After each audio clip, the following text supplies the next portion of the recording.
Welcome to Sidebar, a podcast by Courthouse News Service. I'm Amanda Pampuro, and this is our humble show's 5th season. We're kicking off right as America is getting a new president and a particular media company is getting a new owner. Right, Kirk McDaniel?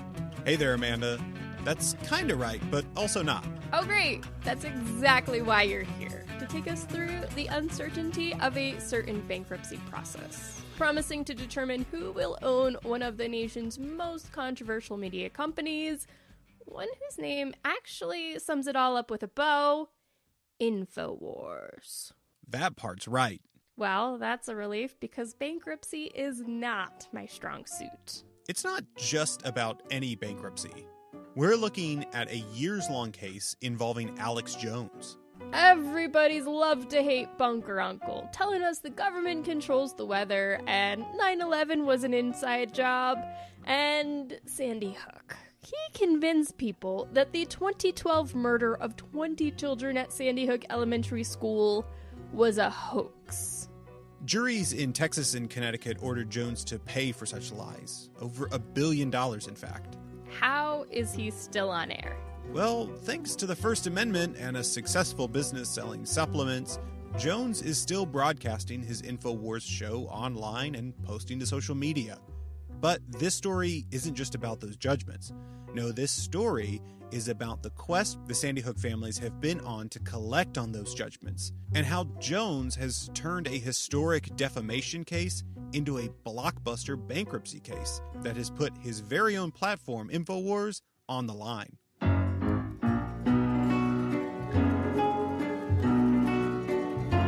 I covered Jones's defamation trial in Austin in 2022. It was quite the trial.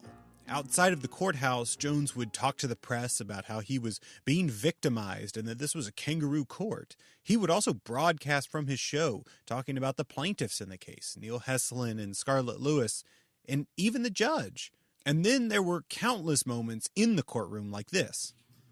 I've already said I'm sorry hundreds of times, and I'm done saying I'm sorry. I didn't generate this. I wasn't the first person to say it. American gun owners didn't like being blamed for this, as the left did, so we rejected it mentally and said it must not be true. But I legitimately thought it might have been staged, and I stand by that, and I don't apologize for it. And don't apologize, Mr. Jones. Please don't apologize. No, I've already apologized to the parents over and over again. We know. I don't apologize to you. Objection. Don't apologize to you. But for the parents who sued him, this was really nothing new. Jones claimed that Sandy Hook was a hoax and that no children had actually died that day, and their grieving parents were just actors.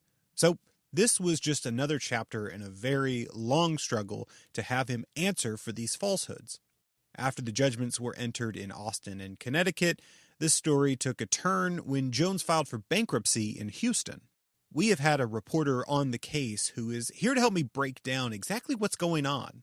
I'm Cameron Thompson. I've been the Houston reporter for Courthouse News since February of 2024. Cameron has been covering the Alex Jones bankruptcy case since last June, right as things started heating up.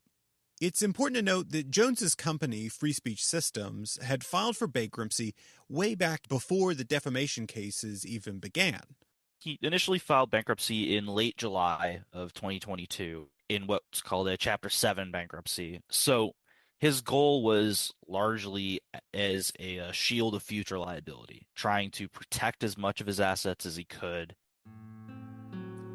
So from the jump, has Jones been trying to keep from paying any of these judgments, or has he just been looking to preserve what assets he can? I mean, it's both. Acting inside the bankruptcy court, he is trying to preserve as much as he can, but it's always been his goal to just not have to pay these judgments. I mean, his continued appeals of these judgments are the big example of that. He's fighting on every single axis he can to not have to pay. When Jones began his entry into bankruptcy court, he did so with 2 filings.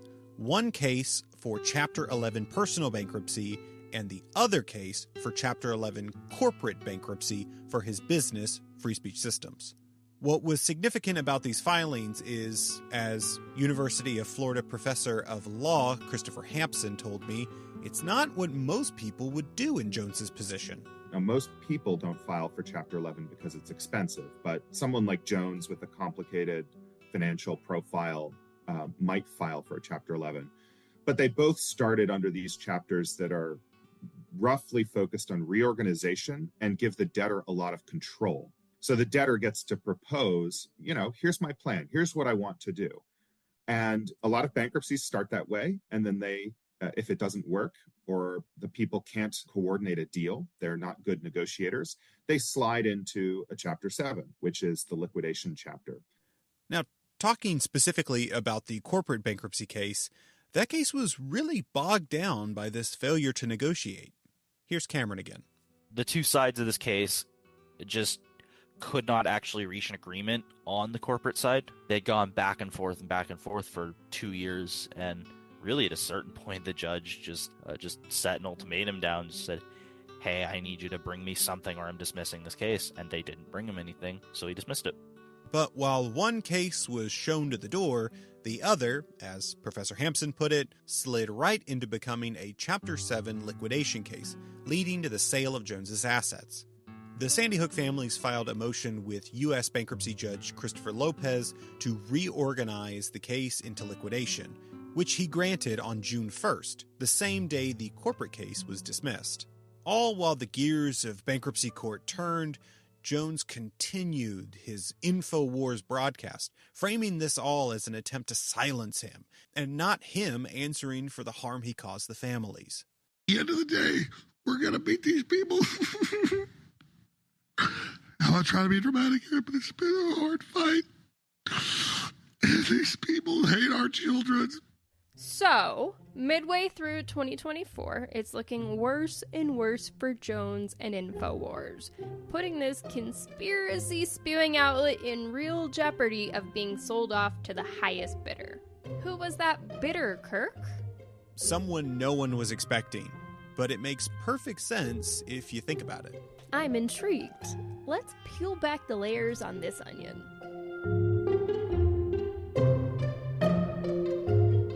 Coming out of last summer, the ground beneath this case had totally shifted. With the case converted to Chapter 7 liquidation, the parties began setting up an auction for Jones's assets. That includes Infowars, a media empire that Jones built up for 25 years. Symbolically, getting Infowars on the chopping block to remove it from his conspiracy content creation operation is quite significant. This is the website Jones used to spread harmful lies about the Sandy Hook school shooting. Sandy Hook is a synthetic, completely fake, with actors, in my view, manufactured. Now, to do this sale properly, we first have to determine how much Free Speech Systems is actually worth.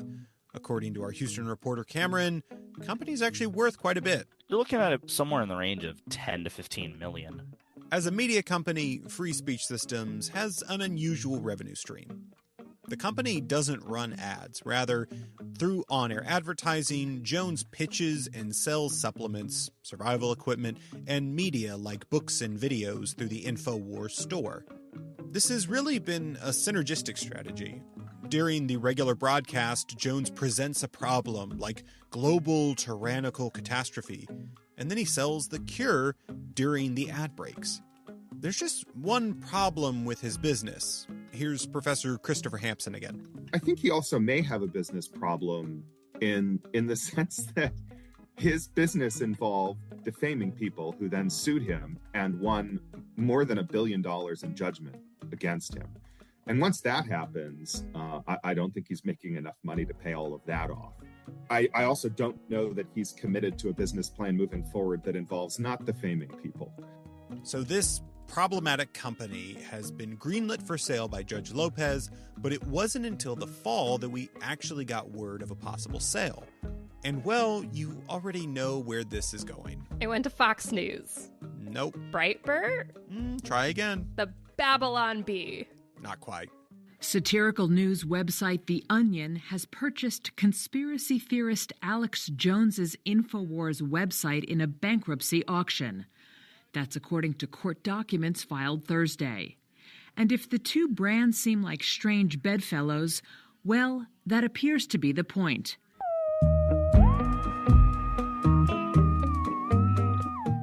Yep, The Onion. A famous site for satirical news swooped in and was named the winning bidder on November 14th. It was actually the Onion's parent company, Global Tetrahedron, that placed the bid.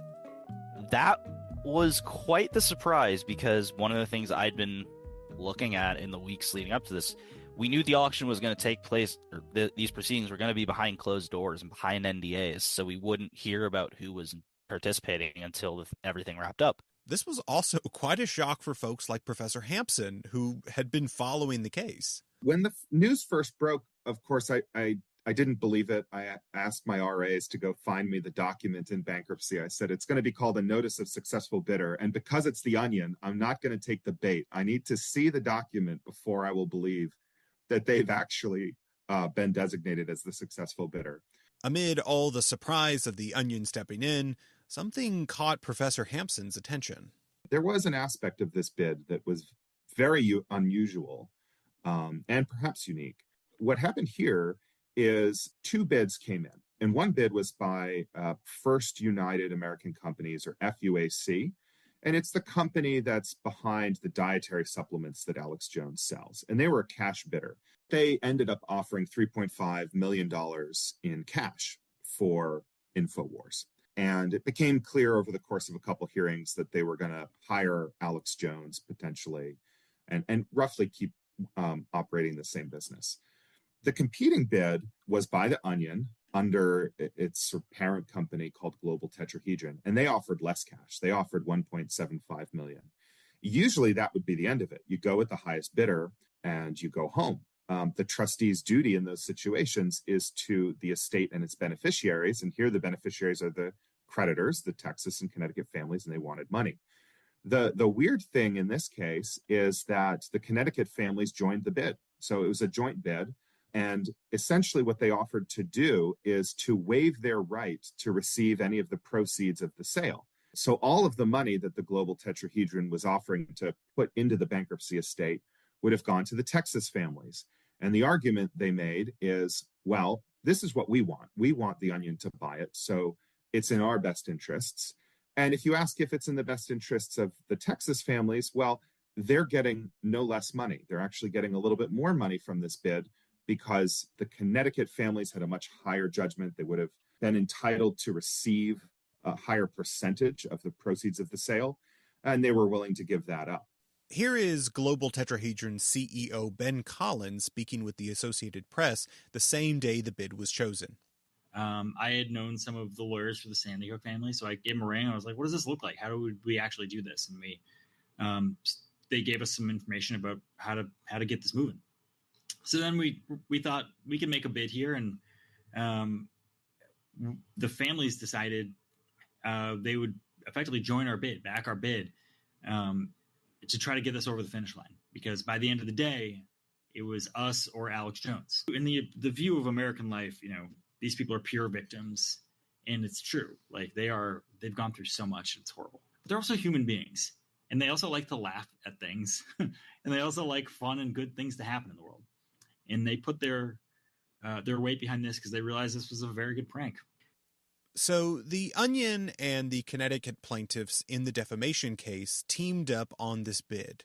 The trustee, Christopher Murray, had to make the final call on what was best for the creditors, the families, and in this case, what would maximize their return. And to him, that was going with the Onion. But you can already imagine how this all played out for Jones. And thanks to him sharing every moment of his life on social media, we actually know. The Connecticut Democrats with the Onion newspaper bought us. They asked, did they outbid? They said, well, it was competitive. So they changed all the bidding rules, made it secret 2 days ago. I had a bad feeling. I told you that. And just like they tried to shut us down back in late May without a court order, they're supposed to have a court order. There's going to be injunctions filed. I'm about to go live out of Harrison's American Journal studio. I don't know what's going to happen, but I'm going to be here until they come in here and turn the lights off. Of course, First United and Jones separately, but with a lot of the same reasoning, challenged the bid almost immediately on two main fronts. First, you had questioning legitimacy of the waiver that the families agreed, the Connecticut plaintiffs agreed to. There was a lot of back and forth in documentary filings, and then you had a hearing set for December the 9th, just shy of a month after the initial announcement. It was during this 2-day hearing that Judge Lopez considered hours of testimony and reached the conclusion that this sale could not proceed. He didn't see anything wrong with this idea of the proceeds waiver. He said there have been similar, if not identical, things to this before, and he also found that none of the bidders acted in bad faith. Going into that first bit of his oral ruling, it looked like things were going to go the Onion's way. And then he pivots, ultimately starts talking about how he didn't believe the trustee exercised his best business judgment. The judge said that he was uncomfortable with the transparency in the process and had a couple of substantive issues with the bid that meant he couldn't accept the results of the process. In the end, instead of declaring that the Onion's bid was invalid and giving it to the backup bidder, First United, he dismisses them both. Which he certainly didn't have to do. The judge could have very well said, "Trustee, you got it wrong on this one. First United American Companies is the winning bid. Bang the gavel, we're done here."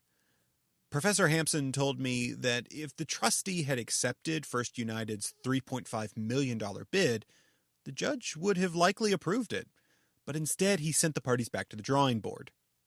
Now, because many of these processes happen behind closed doors, it's hard for any of us to really know what will come next. As of now, we know that no one has left the table yet. I mean, both the Onion and First United have still indicated they're still interested. They're still going to try to get their way if they can, whatever that looks like. And we could see other parties interested for sure, though none have explicitly put their hat in the ring yet. But the clock is ticking. For one, Judge Lopez wants this unusually long bankruptcy case to be put to bed this year. But also, things might change. Infowars could become less valuable than it was last year when bidding began. Judge Lopez said to the trustee, I think he implied it, I think he all but said it. He said, look, if you want to run a cash is king auction and monetize this estate quickly, I'll approve that. That's traditional. We understand it. You can absolutely do that. So one question the trustee is going to have to ask is, how much time do I have to sell this thing? And the reason that matters is that Alex Jones is a free man and it's a free country. He can start another business and he can tell everyone on the podcast, hey, go over to this other website. I've given it another name and that's where I'll be. And if you want the same content you've been enjoying for years, go follow me there. And if that happens, then the value of free speech systems / Infowars starts to go down, right?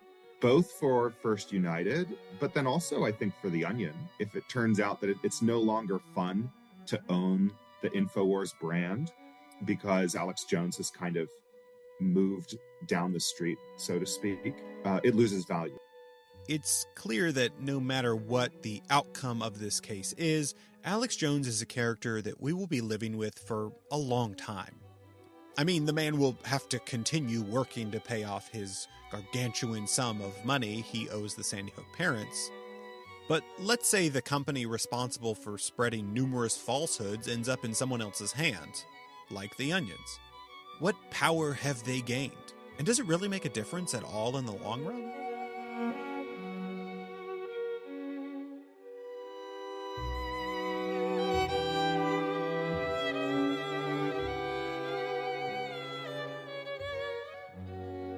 Okay, Kirk. So, as things stand today, we are still waiting to see what might happen with a new auction and Alex Jones's continued use of his platform, whatever that may be. That is correct. But as we wait to see what comes next, I think it's important to consider what's at stake here. Despite being an unorthodox outlet, Infowars has quite the following. I found that a few years ago, the Anti-Defamation League reported the website alone had 10 million monthly visitors. Yeah, that's right. I couldn't pin down exactly how many daily viewers Jones has, but he has over 3 million followers on X alone. And if I look at his X account, I can see that there are many journalists that follow him. Makes sense. Know thy enemy. Yeah, but there are also many officials, including here in Texas. And we're talking about well-known names in the state legislature, and even the Texas Attorney General himself, Ken Paxton. You're making me think that I should probably check out who me and Alex Jones's mutuals are. You should. But here's the thing.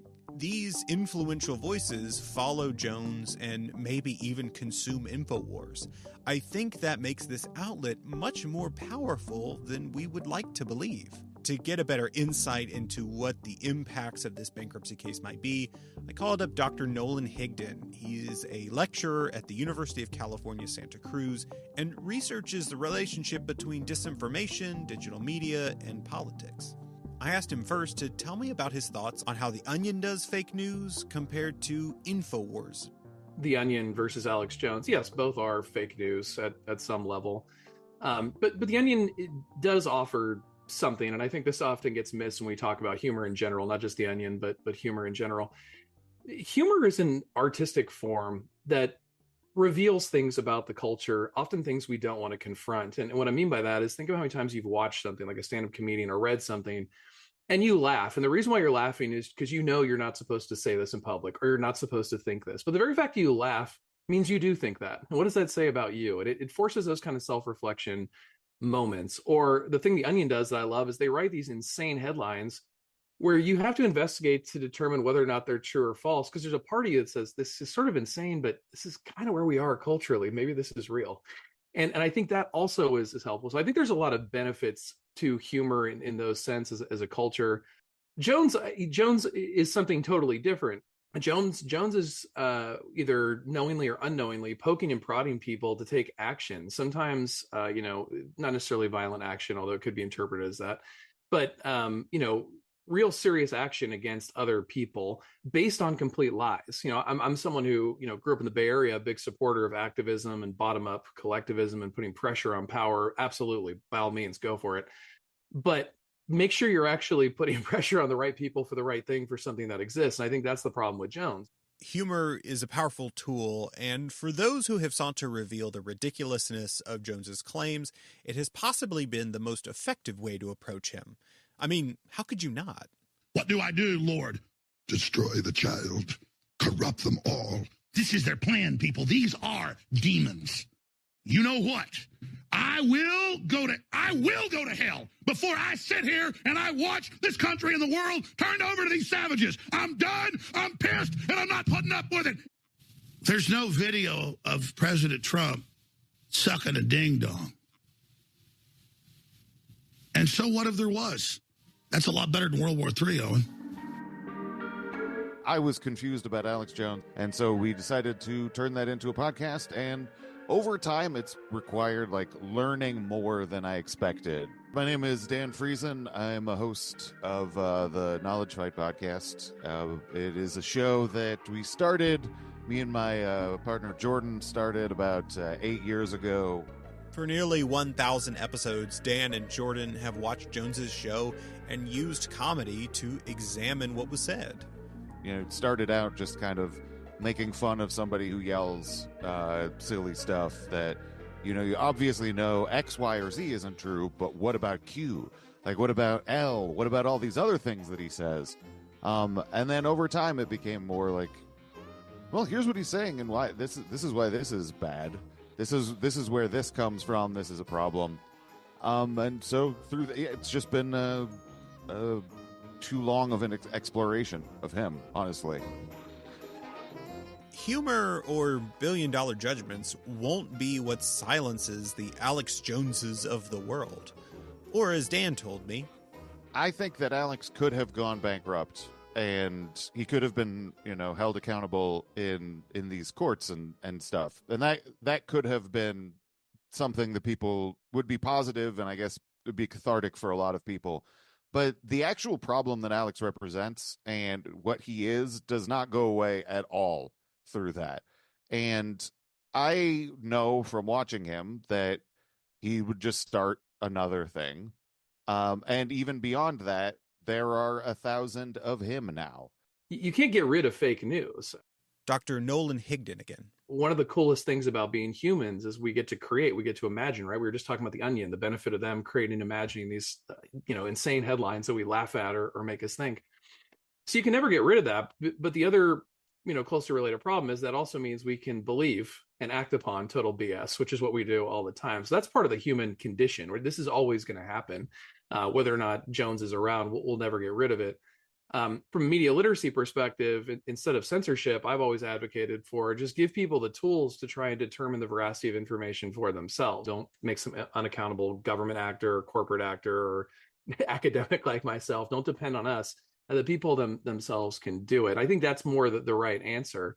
I don't know if the Onion buying Infowars will change that dynamic for the Infowars Alex Jones folks. They'll probably go to another website. Despite this bankruptcy case being about how Jones will pay the families being harmed, there are going to be some ramifications for the media space Infowars holds. I asked Dr. Higdon to share his thoughts on what good we might see come out of this case. I'm someone who was trained in history, and I really do believe it's important to know the past, even if it's terrible. So I'm not one of those people who want to see like Infowars deleted in the sense we don't talk about it or you can't go there. I would almost be happy to see it turned into somewhat of like a digital museum that kind of explains baseless conspiracies. And maybe that'll be helpful for some folks, because I think there's a lot of great case studies about what was done at Infowars that you could apply other places all across the internet of these falsehoods that are out there, or these repeated narratives, some going back like centuries, right? About like the private cabal of the powerful elites who are, molesting children or whatever it is. And what might the not so good look like? Worst case scenario would be someone buys Infowars, re-engineers it, has a good PR campaign to convince people that it's not, your father's Infowars anymore. It's not Alex Jones Infowars, but really just does the same thing, continues to feed into the false narratives and convince people, and it reestablishes its brand without changing its lack of commitment to truth. So I think that would be the worst case scenario, see Infowars get repopularized. But at the end of the day, no matter what happens to Alex Jones and Infowars, the real work to weaken the power of liars on the internet is on us. It always is. Jones profited off the lies he said about Sandy Hook, but without an audience, the money dries up. Here's Dan from the Knowledge Fight podcast one last time. What Alex does, the reason that people like it is because what they think he does is actually a good thing, which is calling out power and asking questions about issues that are pretty big. Like let's say the Iraq War, lying about weapons of mass destruction or something like that. A voice who has the nerve to do that is a good thing in society. And a lot of people believe that that's what Alex does. And so that kind of a thing is something that is worth having in the world. But the way that our media and attention cycles are driven by, social media, everything is just what kind of attention can we get on something as quickly as we can. That incentive mixed with what Alex accidentally discovered over the 30 years he's been on air, which is that when you exploit tragedy, you make more money.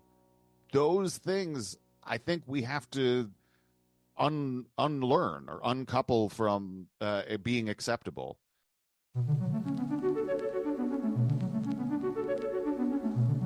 This has been your debriefing on the war for Infowars. The story will heat up this year, so make sure to keep an eye on courthouse news to read what is happening on the front lines. I also want to give a tremendous thank you to Cameron Thompson for helping significantly on this episode. I could not have done this without you.